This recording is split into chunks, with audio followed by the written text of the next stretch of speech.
This week on The Futurists, the return of Brian Solis with Dave Wright.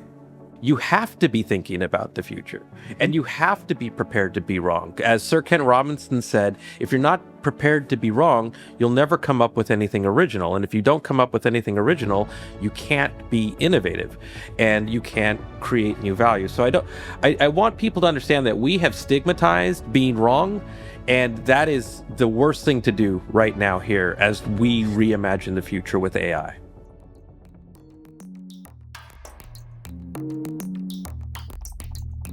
Hey there, welcome back to The Futurist. I'm Rob Tercek, and this week I've got a returning guest, someone who's very familiar to our longtime listeners, and he's brought a colleague with him.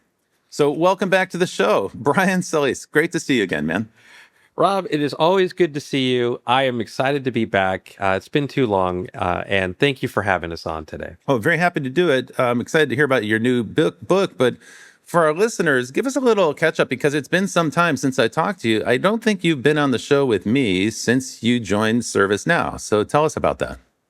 Things have been a little busy, Rob. In fact, I don't know if our colleague, we haven't talked in a while. our colleague Dave, when he comes on, I joined ServiceNow about 3.5 years ago, and we have been, I think you can appreciate this, we have been in pretty much startup mode since I've joined. This is the company is called a rocket ship for a reason, and things have been moving pretty fast. And I'm excited to share a lot of those updates with you. But one of the things that we managed to get out the door is a new book, and it is the result of our work. Yes, yeah, the book is called Infinite, and you and Dave co-wrote it. We did, and great. that was a blast. And not only did we co-write it, write it together. It is the result of the work we're doing together and the conversations that we have on a day-to-day basis. And it was probably one of my... Before we get too far down that track, let's introduce Dave. I feel awkward here because I feel like we should do that. Dave is hanging out patiently for us. I was waiting for us to introduce him. So Dave Wright, welcome to the show. Welcome to The Futurist. It's a pleasure to have you here, Dave. All right. Thanks for inviting me on, Rob. Really is a pleasure to be here.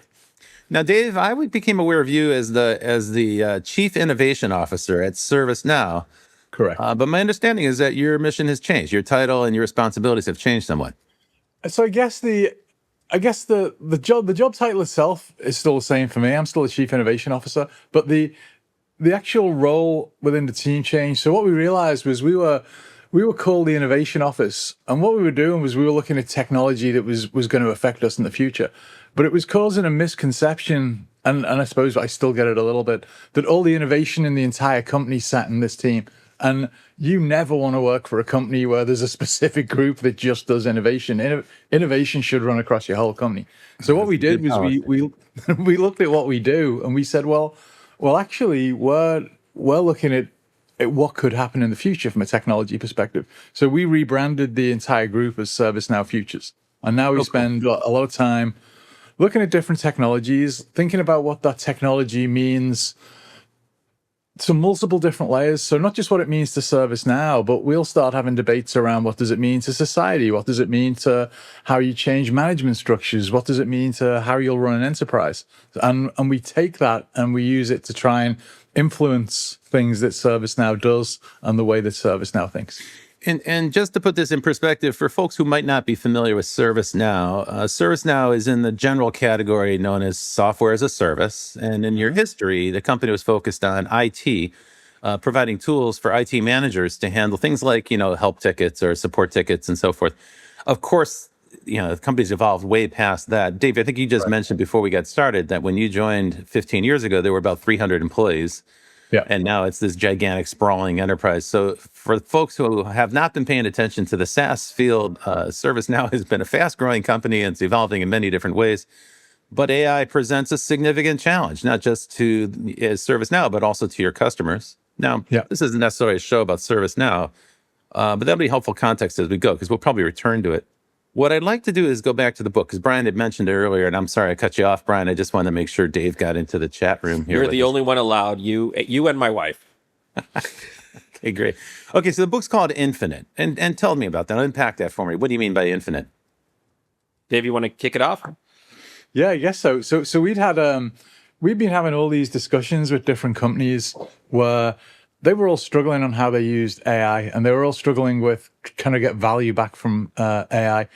And what we realized people were doing was they were just using AI to do the things they could already do, but do it faster or do it more often. And the real benefit of AI is to use it to do the things you couldn't do before.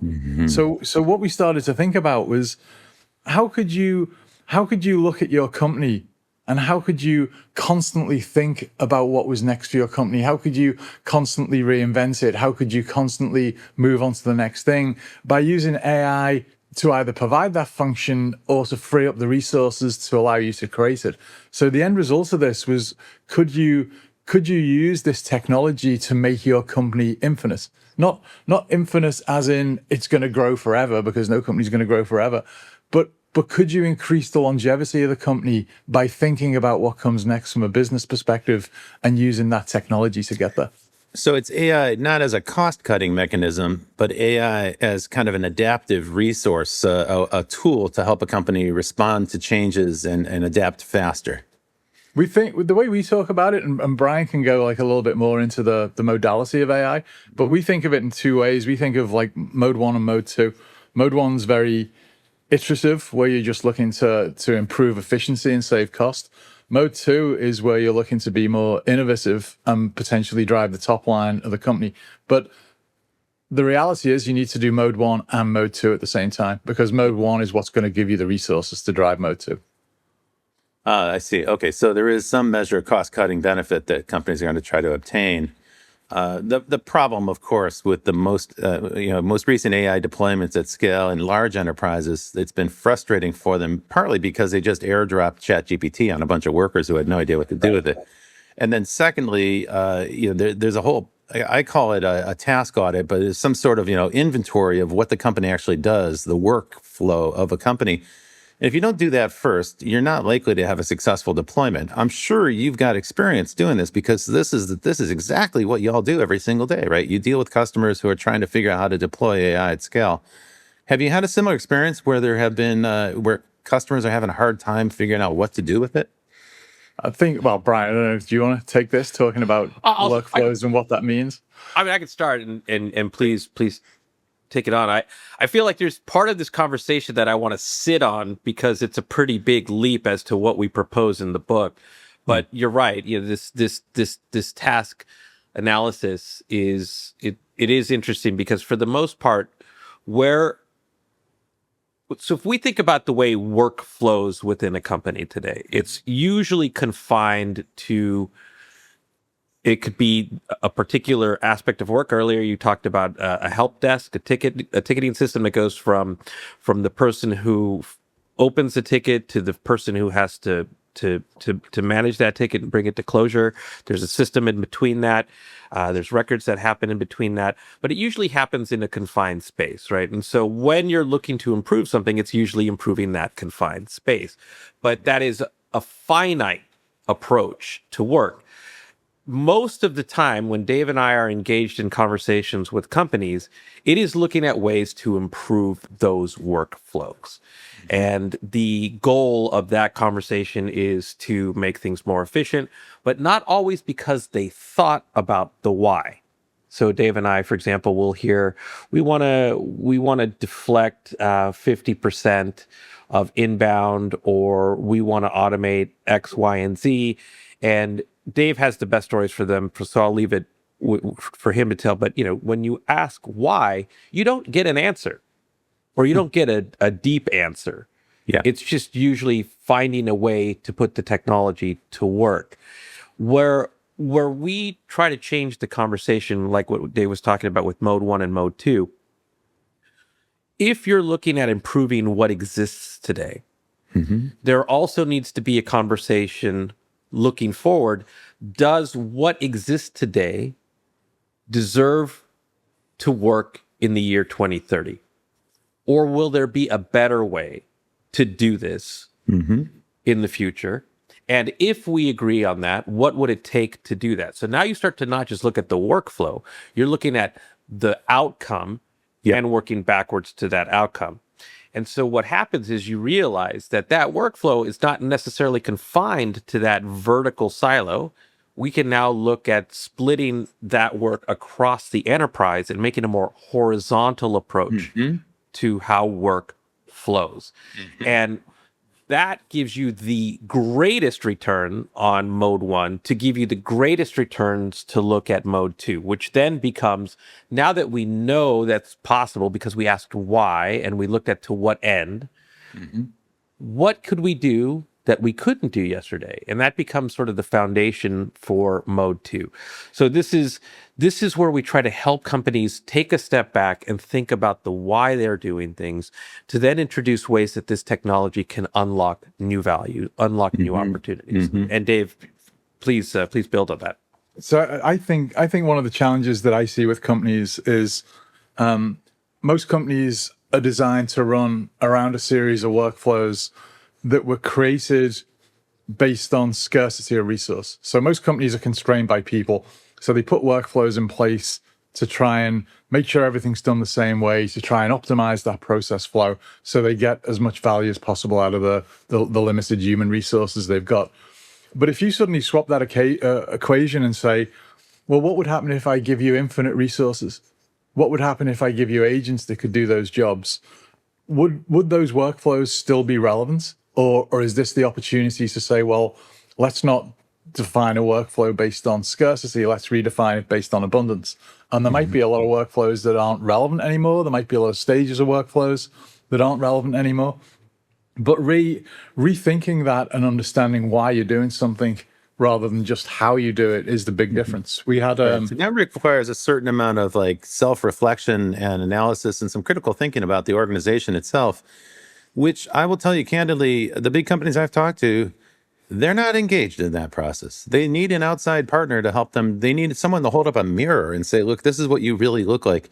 And though that sounds like a critical defect, if you think about what a company is and what it does, it actually makes good sense, right? Most companies, Dave, to the point you were making earlier, the most people in most companies are not tasked with innovation.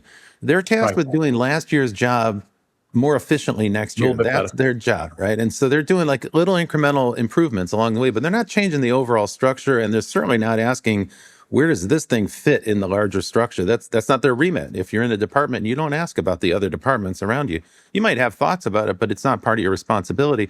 And so as a result, nobody really owns this kind of global transformation. And it seems to me that's the core message of your book. That's the core message of Infinite, which is that this is not about AI as a tool or AI for automating a single task or a series of tasks. It's about AI as a foundation for a new company. AI for a way to rethink the mission of the company and then reconceive the workflows in that business. I may have gotten it wrong. Again, I haven't read the book, but I've read about it, and I know you both, so I'm interested to see if my guess is accurate. Help me understand if that's what you're saying in Infinite. It is. It's one of the things. If you speak to most companies, the things that they always have conversations around now, obviously it's AI. Everyone talks about AI, but then it's data and workflows. And how you utilize those three things together. And it's interesting that most companies now will have potentially a chief data officer, or they'll have someone in charge of the data lakes. They'll have maybe a chief AI officer now. You see that emerge, but no one's got a chief workflow officer. No one's got anyone that actually looks at how work flows across the organization. So one of the things we do propose in the book is that's probably almost like an evolution of a human resources function. As you start to see human resources and IT coming together, that concept of having someone who can look across the entire organization and work with the subject matter experts and say, well, is this the right workflow? Should we do that? Because to your point, Rob, people don't like to question workflows. They don't like to change things because, it's all working cool. But this is the time to question. If you're bringing in AI and you're doing more than using it as a tool, you've got to have that mindset. You've got to use it like a detective, right, and do an investigation. Now, let me offer a mild correction, because you said that nobody has a chief workflow officer. And I know that's one of the concepts you talk about in the book. But in fact, there is an example, and I'm sure you're familiar with her. Her name is Tracy Franklin, and she is the chief human officer, CHRO at Moderna. But her responsibilities span human workers and agentic workforce. So she's also in charge of IT. And you're nodding because I know you're familiar with this example. And she's kind of a unique case in the sense that she's got the skill set to do it. And she's worked for these data-driven, high-tech pharmaceutical companies. So she's got this unique background and ability to do it. But it's a really important use case. And for people who are listening who aren't familiar, again, the name is Tracy Franklin. She is the Chief Human Resources Officer at Moderna. And Moderna famously is an AI-driven pharmaceutical company that uses synthetic biology to develop new kinds of vaccines. So you probably got familiar with them during the pandemic. She's been growing this company rapidly, but it's pretty interesting to see that they've combined the IT function underneath the HR function. And the reasoning is very simple. Her position is companies do work. It's not just about the workforce. If you're going to do work, you have to look at what are all the things that this company does, and then ask the question, which parts of those can be handled by an AI agent? And if so, what's the remaining work for humans? It's a super important question I think every company needs to do. And I agree with your assertion that every company is eventually going to have a chief workflow officer that'll comprise these two areas. And Brian, a moment ago, you mentioned something I want to underscore because I think it's important because it really pertains to our show. You talked about not just looking ahead a year or two, but also positing out your example is 2030 and working your way back from a scenario in the future to today. And that's classic scenario planning. That's a great example of how scenario planning works. It's a very practical skill. Anyone can do it. You don't have to be a futurist or some kind of futurologist to do that. Anyone does it. We all do it when we go on vacation. We imagine ourselves in a vacation, then we have to think about, well, how do I get there? Where am I going to stay? What am I going to eat? What am I going to pack? And so everybody does this innately when they plan their own trips. But somehow when we come to a company, we feel like we're inhibited. We're prevented from doing that kind of future scenario planning. And what you're proposing is that this is a skill everybody needs to develop if they're going to deploy AI. They have to posit a future scenario where they're using this technology in the most effective way possible. And that might mean changes. And then you identify what those changes are and say, okay, for that scenario to be true, these 10 things have to happen. And now we have to work our way towards those 10 things one by one. And once all 10 are done and true, then this thing can become possible. Is that part of what's in the book? Actually, this is on a side note. You just reminded me why it's been a long time since we talked. We were supposed to talk a while back around mind shift. That was my last book. Another book. Okay. And that book is what talks about this. It is how do you look to the future? How do you scenario plan? How do you find the things that you have to pay attention to? Now you're putting in practice. That's very good. A futurist who eats his own dog food. I'm very happy to have you back on the show, Brian. It's exactly right. I realized that I had never written any of that stuff down. I've been doing this since the 90s. And I was happy. I realized that after that book was done, there was like a big relief off my shoulders. Like, hey, I've just codified what I do for a living. And what we do talk about in the book, though, is more specifically, how do you break that cycle of iteration? We call it the iteration trap. And so we do get into the construct of the work necessary to start building for the future, the questions you need to ask and answer, the permission to give yourself the space to explore these new horizons. So in that regard, yes. But if you want to get into the discipline of futurism, then that's mind shift. But I'll give you an example. I was with... What a good author you are. You're like plugging the two books on one show. Like you're really killing it. Soon we're going to work in a couple of other books, X or something else even. For those who aren't familiar, Brian's written 9 books, so brace yourselves. This could be plug-orama here today. Well, carry on. I'm sorry. My job is to poke fun at you sometimes. Well, I'll poke fun at myself then. This is number 10, just for the record. Oh. Okay. It is, and this, I have to say, this is the most challenging book that I believe.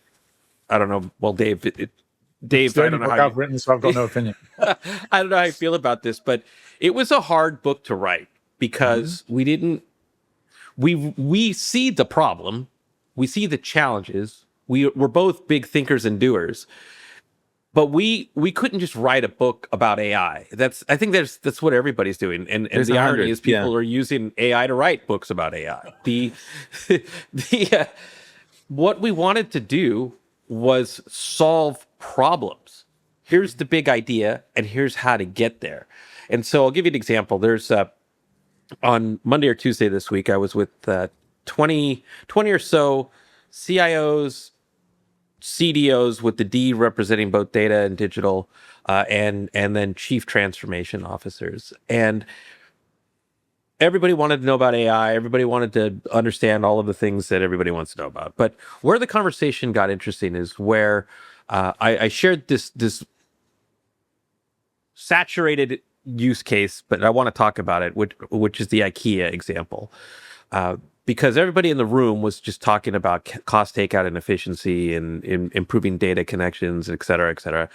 And the IKEA example was you have a company that they want to increase automation, AI automation in service. They want to deflect inbound customer calls, and they deploy Billy, named after his famous bookcase, to handle those first round interactions. And Billy is so successful, it solves 47% of inbounds, which most companies would say that's fantastic. We can pay for that AI now by cutting a significant amount of human representatives that aren't necessary anymore because Billy's so effective.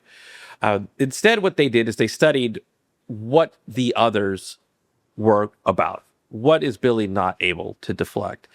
And for 8,000 customer service representatives, that meant interior design. That meant interior design services, questions. And so they realized that there was a mode 2 opportunity here, which was, could we reskill those 8,000 agents, empower them with whatever technology they need to provide interior design services? That pilot became a 1 billion euro generating service within its first year, which I believe, Dave, you found out that 4% to its top line. Yeah. And now you have a mode 1, mode 2 story that forces this conversation about, well, what we didn't know to do, we now know we could do something, and here's the experiment, we'll make it tangible, and now we can cut costs and drive growth. And so in that room of these technology executives, when I shared that story, the conversation shifted from tech to, well, we don't even know how to do that. If I put people in a room to have a conversation about what to do differently, it would never have dawned on them to look at the other 43% or 53% of the conversation to see that there was an opportunity to be had there because they're so conditioned to iterate. And so then the questions became, how do we have that conversation? How do we change the dynamic in the room? And so this book breaks out all the conversations you need to have, how to have those conversations, and how to solve those problems. Dave and I even went through the exercise, Dave more so than me, to actually look at what reimagining an end-to-end workflow with AI at the core would look like and what it would take to do that. Mm-hmm. So this is not a theoretical book. It's not management theory. This is how to make your business have those conversations and do something about it. Great. Great. Let me redirect to Dave here because I want to build on what you're saying. And I think you're raising an excellent point. So what you're talking about, Brian, is how to break out of the iteration trap that you define, which is to use AI for incremental improvements that allow you to keep doing what you've been doing in the past without really making a significant change. And what you both argue for is the AI is a transformative capability. Instead of just doing last year's work tomorrow, you're going to do something, maybe doing something completely different. IKEA being the example where you're going to convert customer service center people into interior design services, and that was a successful example of that. They managed to do that quite well by reskilling the human workers, by training the human workers in a new skill that unlocked a new capacity for the company, turned into a revenue-generating business. And by the way, there's a contrast frame there, right? Because Klarna famously tried to replace its entire call center. They fired 700 call center people and replaced them with AI. And within 18 months, they had to roll back the entire initiative because what they found is that they did achieve cost savings, but they sacrificed quality, and customers were not happy. And anybody who's dealt with a call center with AI knows that there's a certain number of things AI can handle well. You know, I lost my password or something. Great, AI can handle that. So AI can handle the simple cases, but there's a certain number of cases, and I think you're about right, it's half or more, where there's some judgment that has to happen. Some independent thinking has to occur. AI is never going to be able to help you with that. That's a job for a human being to do. So famously, Clara had to hire back the 700 people that they fired 18 months later. So there's an example of how not to do it. Now, here's the question for Dave. After that long roll up, here comes a question for Dave. So, Dave, you've done thousands of deployments. You've been at ServiceNow for 15 years. So you have seen the deployments, not necessarily of AI, but you've seen deployments of technology in companies again and again and again. We keep hearing that major corporations are having trouble with the AI rollout. You start the book with a question. What does it mean to build a company when intelligence is no longer scarce? And I want you to give me a version of that question that you would give to a CEO, but give me the short version of that. Like, how would you explain that mission to a CEO? So I always start off by saying, my first question to everyone is, what's your AI strategy? And the answer that I'm going to give everyone is that, because whatever answer you give me, your AI strategy should not be about AI. Your AI strategy should be, how do you achieve something else from a business perspective? So the way I'd phrase that question to a CEO is, I'd say, let's say the company's got 10,000 people. I'd say, okay, if I come in and deploy AI across these 10,000 people, I'm going to be able to save everyone 30 minutes a day, which means nothing. I mean, so what? 30 minutes a day, more coffee, take the dog for a walk, do whatever. If I concatenate that 30 minutes a day across 10,000 people, that's the equivalent of 600 man heads, 600 people to your organization. So my question to a CEO wouldn't be, what's your AI strategy? My question would be, if I give you 600 heads for free, what would you do with them? And that's when they start. Now they're not thinking about technology. Now they're thinking, yes, we move into China, or we build this new product, or we build this new division. And that's what their actual strategy is. Now, how do we use AI to give you the money and resources to back you into getting to where you want to go, rather than just saying, I want to automate this call center? Now, you've done so many deployments. You probably have also seen companies do it wrong. Tell me about some of the companies you see that get stuck in the iteration trap. You might not be able to talk about the specific names of the companies, but give me an example of how a company gets stuck in that iteration trap. So they either just automate part of a job where they haven't really thought about it. So they're not going to be able to remove any headcounts because they haven't fully automated the job. They haven't got a way to redistribute the work. So they're paying for the AI and they're not seeing any reduction. I've seen people go in and do the wrong measurements. I've seen people go in and say, hey, we're going to deflect this many customer service calls or this many employee cases. And they'll track the deflection rate and they'll go, oh, it's 90%. That's brilliant. And then I'll say to them, how many of them get reopened? And they'll go, oh, 45%. And you're like, well, your deflection, I can give you 100% deflection rate tomorrow. I'll just write an agent that gives a reply that says, go to this link, closed.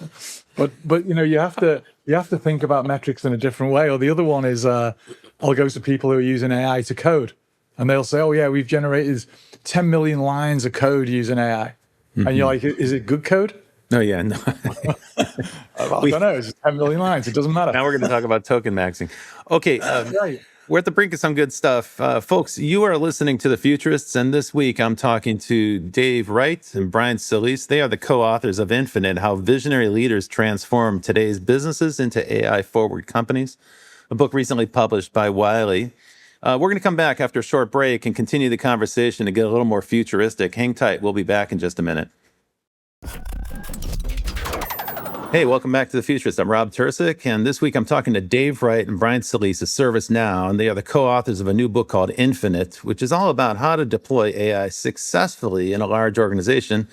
And they speak with some significant experience here, because if you're not familiar with ServiceNow, it powers the IT departments for a growing number of companies. And in some respects, ServiceNow has had to transform itself into an AI company. We'll dig into that in just a moment. But anyway, they've written this helpful book called Infinite. And one of the key principles that you raise, if you're going to be supervising this kind of deployment inside of a company, you need a way to measure success. And so, Brian, you introduce a concept called return on intelligence. And I guess that's a version of return on investment. And there is an investment, right? We often hear about cost savings from headcount reductions and layoffs in AI that are driven by AI. But I think sometimes people fail to take into account that automation costs money. It costs money to set it up. It also costs money to pay for tokens. So this is not a free thing. And so there has to be a way to measure success. Tell me about return on intelligence. Absolutely. Well, there's the we go back to the IKEA story we talked about earlier. So traditional ROI would have been headcount reduction on the human customer service representatives that were no longer necessary because AI was handling 47% of the inbound cases successfully. And that on its own was 13 million, wasn't it, Brian? I mean, the savings just on that. Yeah, that's huge. And that's exactly right, Dave. I left that part out earlier. That's a substantial amount of savings, of which then would be which would be deemed a success by any company. It's a successful use case.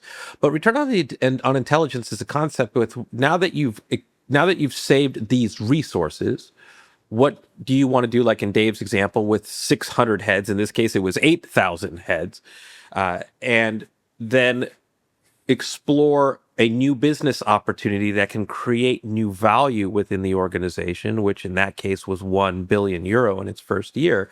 That's the concept of return on intelligence. If I free up resources, what new investments can I make that can yield net new returns? Mm-hmm. And then how would we measure those returns incrementally? So like as we're progressing in that pilot, what are we learning? How will we know when this is not working to pull out and then move into the next one? It's more of like a VC like or a founder like mentality. Yep. Going into your investments to look at, I understand that for the first year, my startup isn't going to generate net new revenue. We'll probably run underwater for a bit, but ultimately this is what success looks like. And then a venture capitalist knows that that's the exact business model that's going to happen. They're betting on the future returns of that work. And so it's essentially bringing this AI native mentality into the organization to teach traditional leaders how to think more like startups. Okay, that's a good idea in theory. But let's think about that for just a second, because CFOs are not VCs, and they don't think like VCs. So if you tell a CFO we're going to use AI and that's going to give us a headcount reduction of, say 1,000 jobs, and we're going to save that money, CFO is going to say, fantastic. We're going to have great reports in the next quarter. When we talk to Wall Street. Then you say, well, hang on, no, we're going to reinvest that money in this other area. They're going to say, good, show me some hard metrics on how that's a better thing to do. And now you run into a challenge, right? Because return on intelligence sounds great in theory, but it's hard to measure. I don't know how it would show up on a spreadsheet. So if you can show me how that shows up on the balance sheet, that would be a powerful case, I think, if you can make it. Well, everything I've learned about this concept of return on intelligence, I've learned from venture capitalists. And Dave, I'm sure you have ideas to share too, but they have their own spreadsheets that are very different than a traditional CFO spreadsheet. They have formulas that look at not just a 5, 10, 15, 20% returns, but 1,000x. That's what they're, that's what they're looking for. So it's not like we're reinventing the wheel here. It's just you have to get a new macro for your spreadsheet, if that's the analogy we want to use. But well, I think you have to condition the CFO to a new language, right? A new way of describing this. And actually, what you're really talking about is conditioning the marketplace to accept that from a mature company. Not an easy thing to do, by the way, because mature companies are not nimble. They're not known for that. But here's the example I would use to light a fire under a company. As I mentioned to Dave, the last couple of years, I've started a few companies, and recently, the last two companies I started are AI native, like they're AI at the core, and then we think about the work around the AI, which is very different from bolting AI into an existing company with a workforce. And when you look at it that way, you challenge every single hire. I'm working on a new venture right now, I'm organizing, and my co-founders have challenged me on every person in the headcount, every job in the headcount. They've challenged me because they're like, show me why we can't automate that. And it's a really good discipline, right? I think every company is going to have to start to do this at some point in the future. And so there, AI becomes the kind of foundational element of the company, and the challenge is human headcount. Like, why are we staffing up with humans? Why aren't we scaling with AI? When I talk to large companies, I've had the opportunity to talk to the human resources departments of about 100 companies now, because they're curious about my experience in this. I always ask them, where are they in the AI deployment? How central is HR to the AI deployment? And they don't often have the ability to say anything because it's usually peripheral to them. It's done by operations and usually IT, but it is a workforce planning thing. We talked about that in the first part of the show. I bring all this up because this is like the fundamental shift of thought that you have to come to grips with. And I'm not certain that the C-suite in companies understands this just yet, that they have to redefine their business as a growth company, as a rapid growth company, put it in the same category. And the reason they have to do that is because there's thousands of people like me who are starting nimble AI native companies. And we're betting that we can scale our companies with AI faster than these big enterprises can manage this awkward transition where they're going to reskill their workforce. We think they're going to be slow, awkward, and they're probably going to fail. And so there's a foot race going on. And this is not just true of the small companies I've started. It's true in every category you can think of because AI is a general purpose technology. There are thousands of startup companies coming, and they're very tiny, but they're planning to scale with AI, and they're in a foot race against large organizations that are less nimble and are trying to bolt AI onto an existing business. And so there's the challenge that the CFO and frankly the CEO of an existing company have to deal with. It's like we have a mature business here, but who we're competing against isn't our known competitors. It's this new crop of startup companies that don't have the baggage and the legacy and the workflow that we already have. So I think that might be one way to do it. Obviously not a story necessarily for the CFO, but one for the CEO and the head of strategy. It's a strategic conversation. Now, I think that's why. I think that's why, though, Rob. You've seen, recently we've seen some of the CEOs of big companies actually saying, "I don't know if I can do this next thing." We saw it at Walmart, we saw it at Coca-Cola. I've taken the company to this point, yeah. but now it needs someone who can think about how to apply this technology in a different way, and I need to free up space to let someone come in and do that. So there is a shift happening in the industry where people are realizing they need to think differently. And you see this new metric coming in now where people are looking at RPE, or revenue per employee. And the scenario you talked about, your revenue per employee could be millions of dollars, whereas a big enterprise company, it might be a couple of $100,000. And to Brian's point, that's the metric that VCs are applying to startups now, right? In a way, Cursor has screwed it up for startups because their revenue per employee is so high. That's the benchmark everybody has to aim for now, and it's it's tens of millions of value per employee. That's a lot. That's a high bar. But honestly, I think the point we're making on this section of the talk is that applies to every company, including existing companies. So if you want to make an argument about why your company should exist in 5 years, you're going to have to subscribe to those metrics. That's a big challenge for companies, but it's a, kind of a wake-up call, I think, for not just the CFO, but the entire C-suite. Okay, let me give you a challenging question here because this is going to come up. I'm sure you've heard it. These days, skeptics like to challenge everything that comes out, including new books. And there's going to be some skeptic that looks at your book and says, well, hang on. These two guys work on innovation at ServiceNow, and ServiceNow is a SaaS company, and like all SaaS companies, it has to pivot towards AI. So how is this book not just a marketing brochure for ServiceNow? We don't actually mention any ServiceNow product in the book.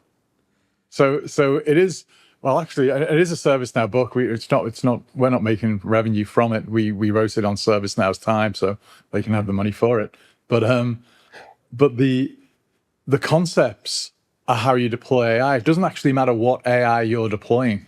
You could use different technologies. For us, we could do, if we were speaking to a customer around this, we could talk about how all those principles would apply to ServiceNow technology, but it's not product specific. We don't talk about any ServiceNow. So you sort of separate the two things. You've written an industry neutral approach. Yeah. Okay, so that's the response. Is there anything in the book that ServiceNow might not agree with? Ooh, that's interesting. We've never been asked that question. No, because we had legal vet every single word through that. No,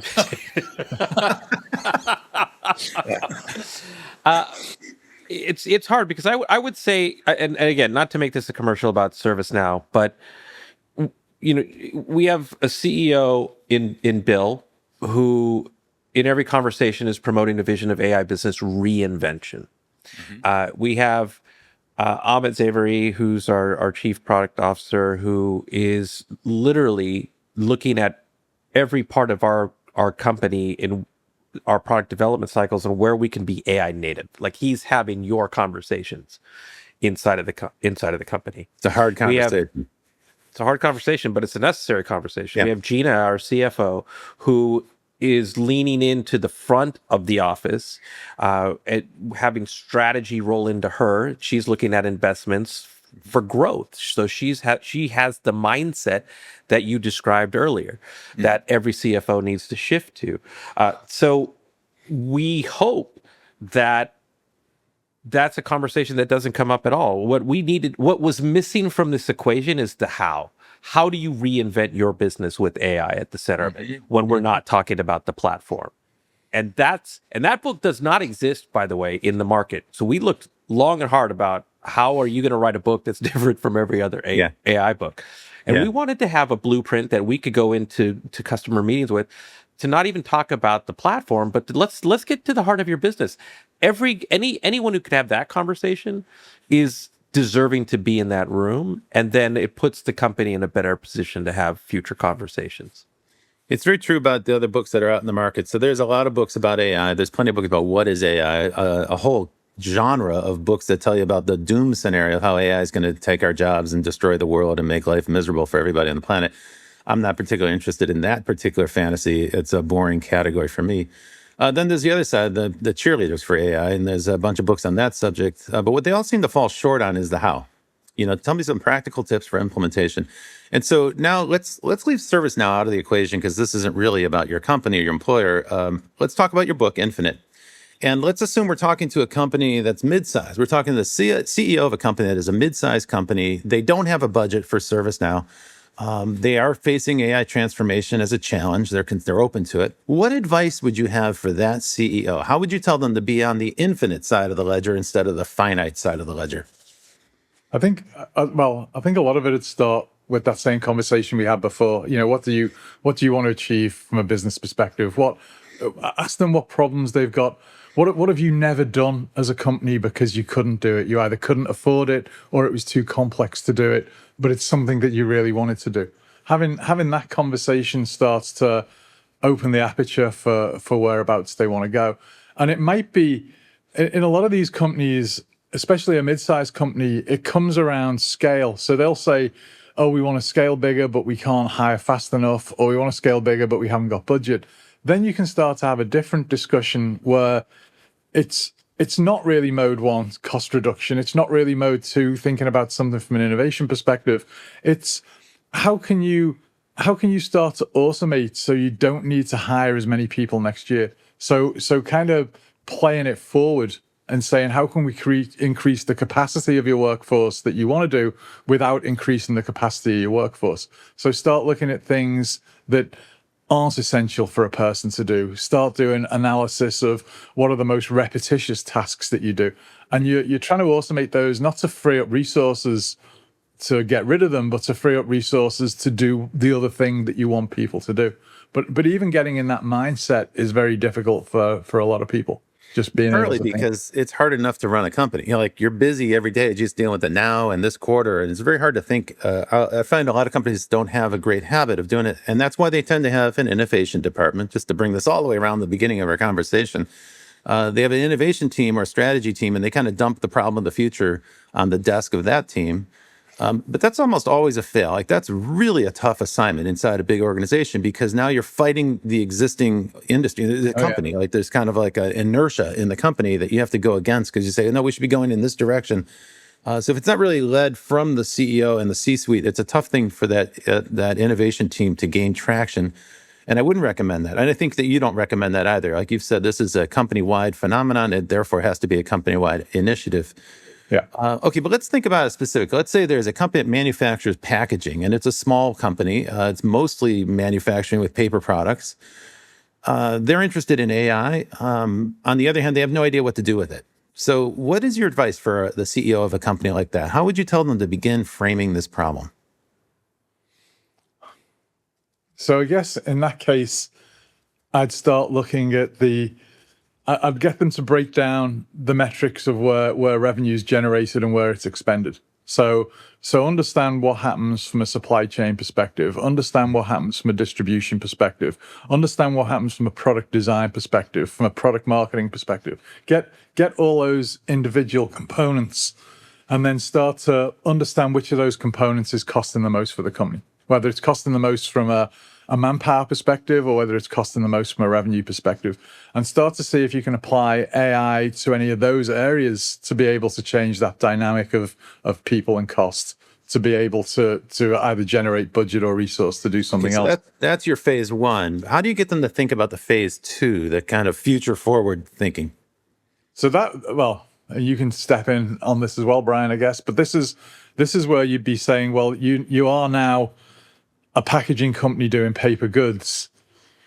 Where do you see yourself in 2030? Are you going to sell more paper goods? Are you going to sell different types of packaging? Are you going to move into tin goods? Are you going to move into plastic packaged goods? As you get that vision for where they want to go, that helps you understand what the requirements are going to be for the company to get there. But you can also start to have conversations at that point around, well, if you don't want to move into a different area, if you just want to increase the volume that you're producing from a paper packaging perspective, that will be a different strategy for how you'd apply AI. But you have to have that conversation on a business level, I think. I imagine it would also change customer relationships, because it's, we tend to think this is one of the problems when we talk about AI. It's like you naturally gravitate towards, a particular job because that's the easiest thing for any of us to conceive of. So we've been talking, for instance, a lot about customer service and call center. That's an obvious starting point, right? We talked a little bit about writing software, but not every company writes software, but that's another case that's very clear. But we haven't talked at all about sales and marketing. And Brian, this is a subject, this is kind of your home turf, right? Sales and marketing is already largely automated on the web. And with AI, it can be even more automated. Now, what I imagine it's going to evolve to, this is a little more futuristic, but help me with this if you have ideas about this.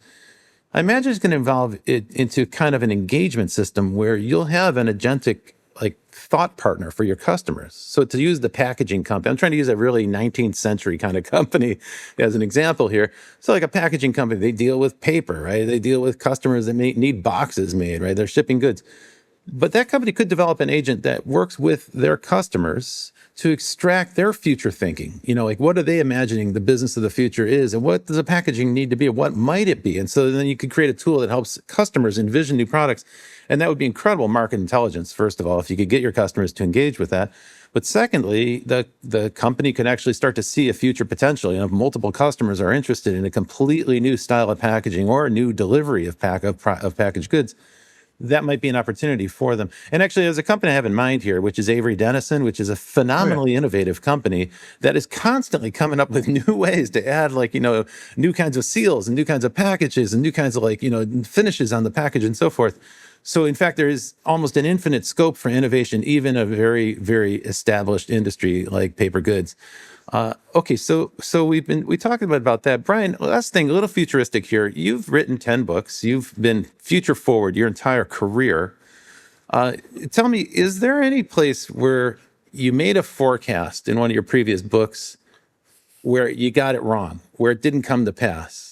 I'm asking because I just did this for myself. I made a list of all my forecasts from the last 20 years, and I don't get them all right. I mean, it would be kind of ludicrous to propose that you always get it right, but it's so instructive to see where you got it wrong.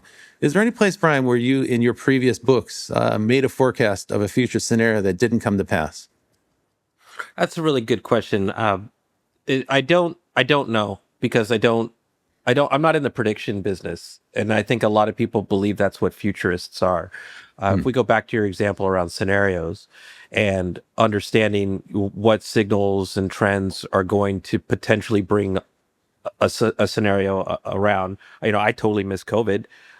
There was plenty of signals from Bill Gates early in the day that was something that was we should plan for, but I didn't put any resources into it. I missed the negative consequences of all of the forecasts around social media's prevalence in our society.